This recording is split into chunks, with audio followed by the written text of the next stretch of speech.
Hello students, welcome once again to online schooling. I am your teacher Priya Mehta. और जैसा कि आप जानते हैं, हम एनसीईआरटी क्लास 7 की हिस्ट्री पढ़ रहे हैं और चैप्टर का नाम है द दिल्ली सुल्तान्स या दिल्ली के सुल्तान। और पिछली वीडियोस की तरह इस बार भी मैं रिपीट कर रही हूँ कि हम जो कुछ भी हिस्ट्री में अब पढ़ने वाले हैं वो हम बाइलिंगुअल पढ़ेंगे, यानी हिंदी और इंग्लिश दोनों में समझेंगे। पिछली वीडियो में हमने ये चार्ट देखा था जिसमें हमने 5 वंशों के बारे में पढ़ा था कि किस तरह एक के बाद एक वंश आए थे और कौन कौन से उसमें रूलर्स आए थे और कौन से साल में उन्होंने रूल किया था। आज की वीडियो में हम देखने वाले हैं दिल्ली के सुल्तानों के बारे में कुछ और जानकारी। सबसे पहले सवाल आता है कि हमें ये जानकारी कैसे मिली। तो जानकारी मिलने के कई सोर्सेज हैं, यानी कई तरीके हैं। उनमें से कुछ तरीके ये हैं: इंस्क्रिप्शन यानी अभिलेख, आर्किटेक्चर स्थापत्य, और कॉइन्स यानी कि सिक्के जो उस समय चला करते थे। इसके अलावा तारीख और तवारीख, तारीख हम एक वचन में कहते हैं और तवारीख हम बहुवचन जब प्रयोग करते हैं तब कहते हैं। तो तारीख और तवारीख भी उस समय लिखी जाती थी, जो कि फारसी भाषा में लिखी जाती थी। This is very important. कौन सी भाषा में लिखी जाती थी? वो फारसी भाषा में लिखी जाती थी। और कौन लिखते थे उन्हें लिखते थे लर्नेड पीपल, यानी जो सुशिक्षित व्यक्ति थे उस समय, वो इसको लिखा करते थे। और इन व्यक्तियों में कौन कौन आते थे? जैसे सेक्रेटरीज थे, सचिव थे, एडमिनिस्ट्रेटर्स यानी प्रशासक जो उस समय थे, कवि जो थे, पोइट थे, कोर्टियर्स यानी दरबारी जो थे, वो लोग इसको लिखा करते थे। और इसमें वो क्या लिखते थे? वो लिखते थे उस समय होने वाली घटनाओं का वर्णन, यानी उस समय क्या सब चल रहा था वो उसको उसमें लिखा करते थे।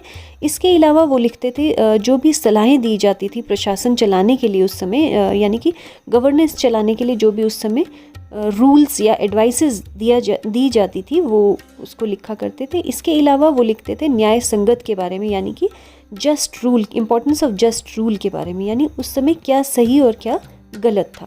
और इसे वे कहते थे न्याय चक्र या circle of justice. Circle of justice जो है वो 13वीं सदी में एक बहुत फेमस हिस्टोरियन थे, यानी इतिहासकार थे, जिनका नाम था फ़क़े मुदबिर। फ़क़े मुदबिर ने कहा था कि जो उस समय की शासन था वो कुछ चरणों में बांटा गया था। जैसे कि सबसे पहले उन्होंने कहा कि राजा जो है, राजा का हर चीज़, राजा वो डिपेंड करता था उसके सोल्जर्स पे, उसके सैनिकों पे। और सैनिक किस तरह से काम करते थे वो डिपेंड करता था उनको मिलने वाली वेतन पे, उनकी सैलरीज पे। अब सोल्जर्स की सैलरी कहाँ से आती थी? सोल्जर्स की सैलरी आती थी जो पीजेंट्स जो थे उस समय वो रेवेन्यू देते थे, यानी जो उस समय के किसान थे वो जो राजस्व देते थे उस समय, वहीं से उनकी सोल्जर्स की सैलरी बनती थी। अब जो किसान थे वो राजस्व कहाँ से देंगे? राजस्व वो तभी दे पाएंगे जब वो खुशहाल होंगे, प्रसन्न होंगे और खूब तरक्की कर रहे होंगे। अब उनकी तरक्की किस पे डिपेंड करती थी?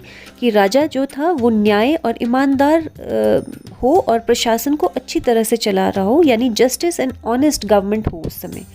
तो इस तरह से ये जो इतिहासकार थे फ़क़े मुदबिर, इन्होंने कहा कि इस तरह से ये जो न्याय का चक्र है, इसी पर एक अच्छा शासन जो है वो डिपेंड करता है।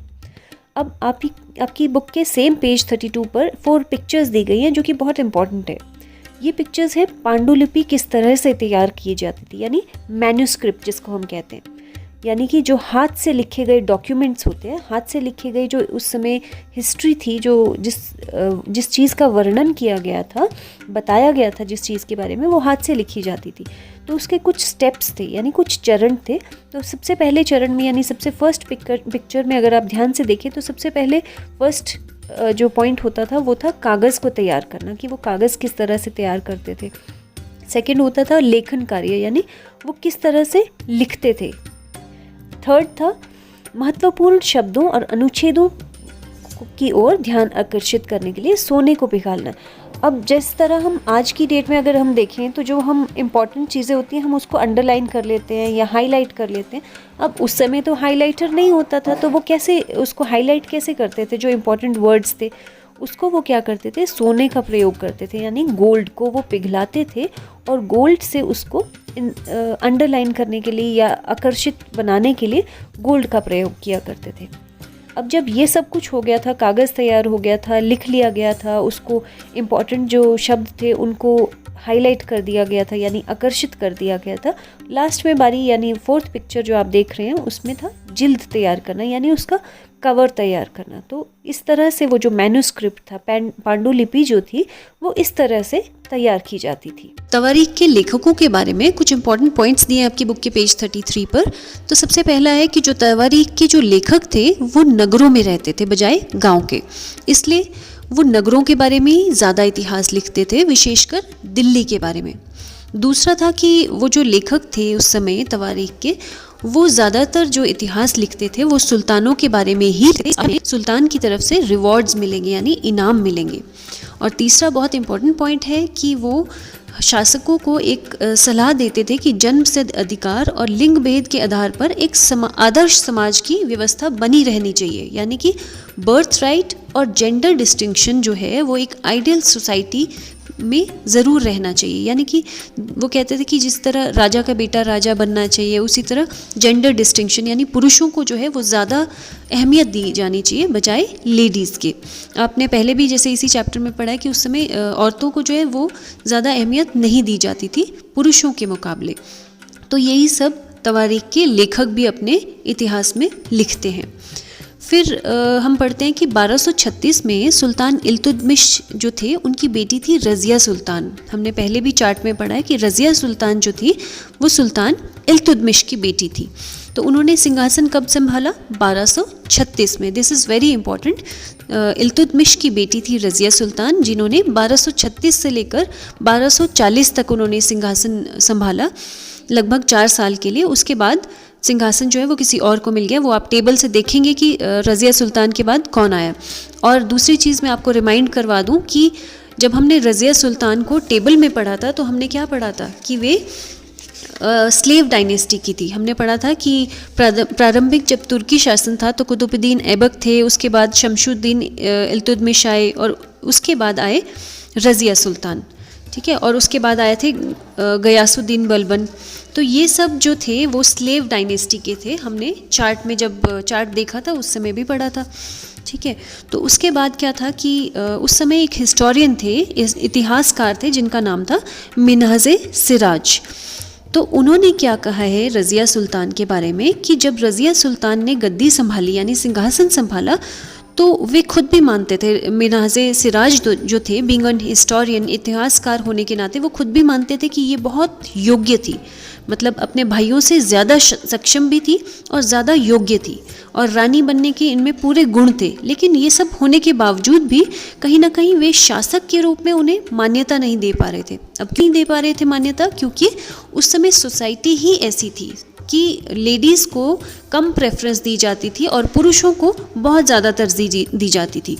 तो जो मिन्हाजे सिराज हैं वो अपनी एक उनकी लाइंस कोट की गई हैं आपकी बुक में, उसमें भी वो कहते हैं कि जो खुदा की रचना के खाते में यानी कि जो भगवान का एक रजिस्टर है उसमें भी मर्दों को ज़्यादा अहमियत दी गई है बजाय महिलाओं की। इसलिए इस चीज़ को, इस आइडियल को बरकरार रखना चाहिए, यानी कि ऐसा नहीं करना चाहिए कि लेडीज़ को ज़्यादा प्रेफरेंस दे दी जाए और पुरुषों के मुकाबले लेडीज़ को ज़्यादा प्रेफरेंस नहीं दी जानी चाहिए।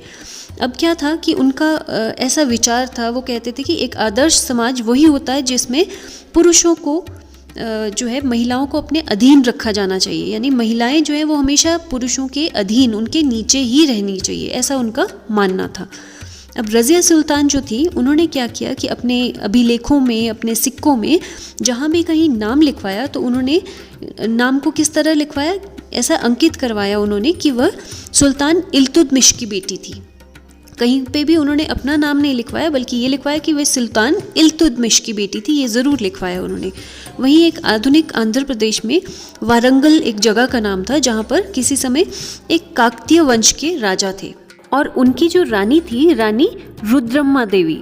तो उन्होंने क्या किया कि रुद्रम्मा देवी ने अपना नाम अभिलेखों में कुछ इस तरह से लिखवाया कि उनके नाम को एक पुरुषों की जैसा लिखवा दिया उन्होंने, जिससे भ्रम पैदा हो गया कि वो पुरुष ही थी। वहीं एक दूसरी शासक भी थी, महिला शासक, जो कि कश्मीर की रानी थी Didda.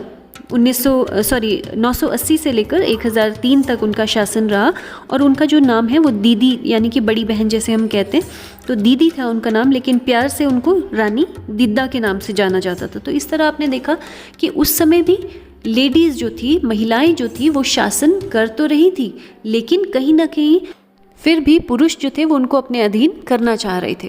That was a man dominated society. तो आगे की स्टोरी देखने के लिए कल की वीडियो देखना बिल्कुल मत भूलिए। तो चलिए कल फिर मिलते हैं एक नई वीडियो में एक नई स्टोरी के साथ। Till then take care, bye bye.